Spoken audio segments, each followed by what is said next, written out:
যে আমি যে এই খালামনিরে রাস্তায় পাইছি আমারে, আমি ওনারে গোসল টোসল করাইয়া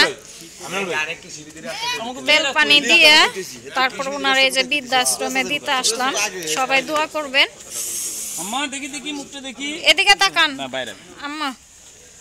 এই যে ওনার যে অবস্থা, ওনার আগের অবস্থার ভিডিওটা আপনাদের আমি দিব। একটু মুখটা দেখো তো আম্মা। এই যে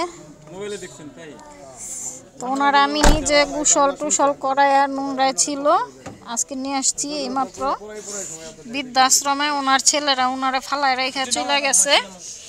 তো সবাই দোয়া করবেন। না, কোমরের সমস্যা, ওনার কোমরের হাড়ের সমস্যা। আমি ওনারা গোসল টুসল করাইয়া, শরীর অনেক নোংরা ছিল, গোসল টুসল করায় তারপরে নিয়ে আসছি।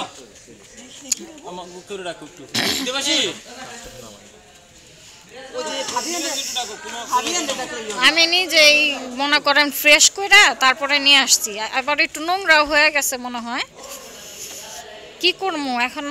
আমরা এই শীতে বাঁচি না, এই উনি বাঁচবো কিভাবে বলেন, প্রচুর শীত।